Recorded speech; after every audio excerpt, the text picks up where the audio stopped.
Good morning, students.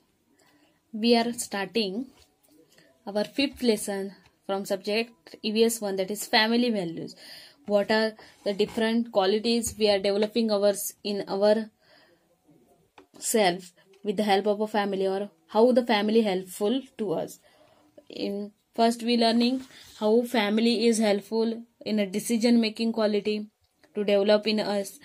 Then we are learning how the honesty quality is get developed in us from the family. Then we are also looking how to do work with the cooperation and what are the different benefits of it, advantages of it to do a work with a cooperation. Now we are looking our next quality, that is tolerance. So what is meant by tolerance? That we are looking and how this quality is developed from our family to us, so that we are looking. So looking what is given, we all have some faults. बघा आपण प्रत्येक every person is not a perfect person. बघा प्रत्येक person हा काही पूर्ण एकदम perfect person असू शकतो का? म्हणजे एकदम खूपच चांगला पर्सन आहे, त्याच्यामध्ये कोणत्याही प्रकारचे फॉल्ट नाहीत असा कोणता पर्सन असू शकतो का? No. In this world or in this universe no one is perfect. कोणतीही गोष्ट परफेक्ट नाहीये. So everyone has some fault. त्यामुळे प्रत्येकामध्ये कोणत्या ना कोणती गोष्ट वाईट असतेच. We can improve on these faults with the help of our family and friends. पण एखादा पर्सन ट्राय करू शकतो की आपले जे फॉल्ट्स आहेत that we can make a improve in that faults with the help of our family and friend, because family and friend are most important person or most important things in our life. We may not agree with each other every time. काही वेळा काय होऊ शकतो, आपण प्रत्येक गोष्ट we cannot agree with each other. Sometimes there are disagreements even between friends. बघा जर तुम्ही खूप सारे क्लोज फ्रेंड असाल तर काही गोष्टींवरती दोघांचं मत एकच होऊ शकतं, because they are liking that thing. But in some cases one is agree with that thing, another is disagree with that thing.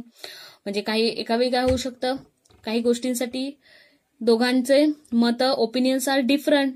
So in that time we must try to understand the point of view of other instead of insisting that only our point of view is correct. त्यामुळे अशा वेळी काय करायचं, एखाद्या गोष्टीवरती जर दोघांचं मत opinions are different on one thing, if opinion of both are different, जर प्रत्येकाचं मत वेगवेगळं असेल, in that time what we have to do first, we have to be a काम.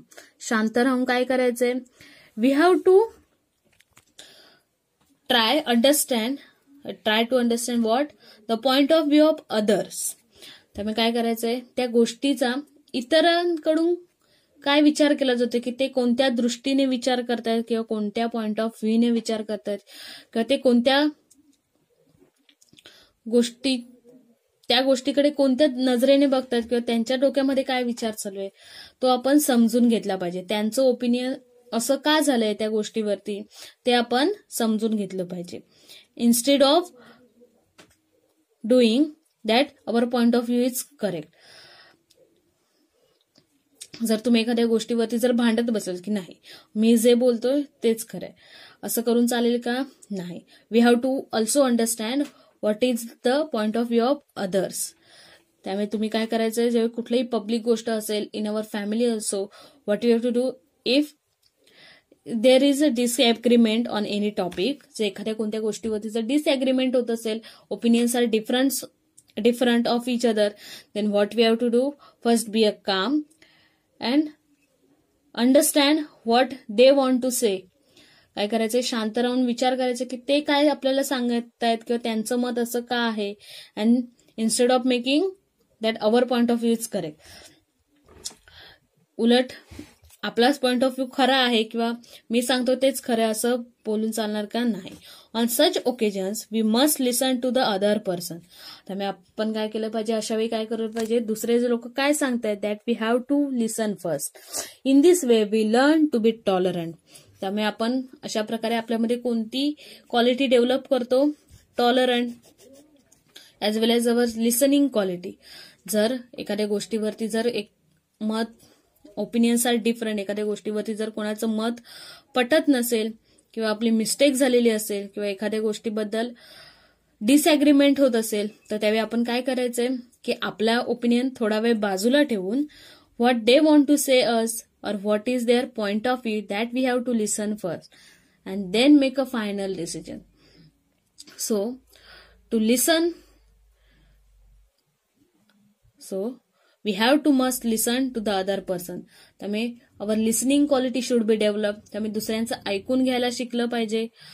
If it is good for us, then we can take it. If it is bad, then ignore it. So our listening quality with this tolerance we are increasing in us. Respecting opinions which are different from our own is called as a tolerance. Respecting opinions which are different from our own is called as a tolerance or broad-mindedness. त्यामुळे आपण काय म्हणू शकतो, if we are respecting the opinion of others, then others also respect our opinion. तर तुम्ही दुसऱ्यांच्या ओपिनियनला जर importance दिला किंवा रिस्पेक्ट दिला तर तुमच्या ओपिनियनला सुद्धा दुसरे लोक काय करणार, रिस्पेक्ट देणार.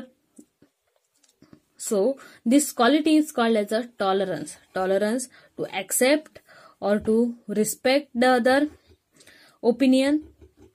It is called as a tolerance as well as broad-mindedness. Broad-mindedness म्हणजे खूप जरा मन मोठं करून किंवा उदार म्हणतात त्याला मराठीमध्ये. जर तुम्ही मोठ्या मनाने जर एखाद्या गोष्टीवरती विचार केलात तर तुम्हाला सुद्धा दुसऱ्यांच्या मतांबद्दल रिस्पेक्ट असला पाहिजे की त्याचं मत सुद्धा इम्पॉर्टंट आहे. Instead of making that my vote is important. आपलाच मत खरं आहे असं म्हणण्यापेक्षा जर आपण दुसऱ्यांच्या मतांना सुद्धा इम्पॉर्टंट दिला तर त्या क्वालिटीला काय म्हणणार आपण, tolerance or broad mindedness.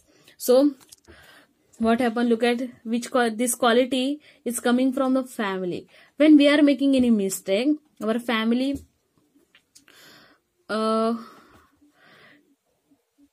taking care of it and they teach us ki don't do this again.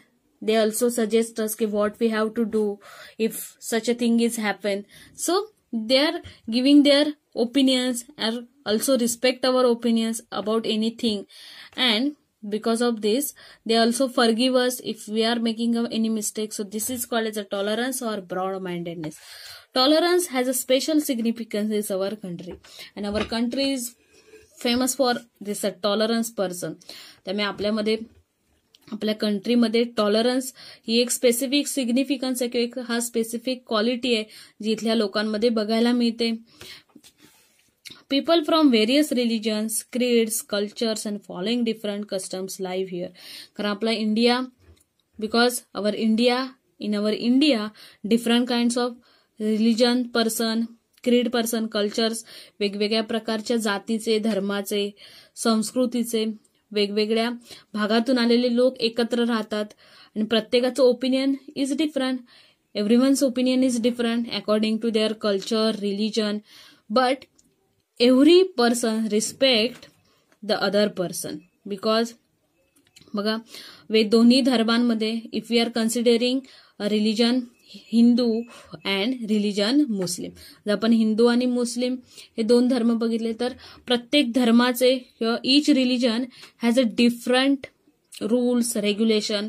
बघा प्रत्येक धर्मामध्ये वेगवेगळे नियम असतात, रेग्युलेशन असतात. and in our country everyone follows a rule or regulation of their respective religion. त्यामुळे प्रत्येक जण त्या रिलिजन नुसार आपापला धर्म हे सर्व सांभाळत असतो किंवा ते रूल्स फॉलो करत असतो. And other persons respect their rules and regulation. त्यामुळे दुसऱ्या धर्माचे लोक सुद्धा काय करतात, त्यांच्या धर्माला इम्पॉर्टन्स देतात किंवा त्यांचे रूल्स ना रिस्पेक्ट करतात.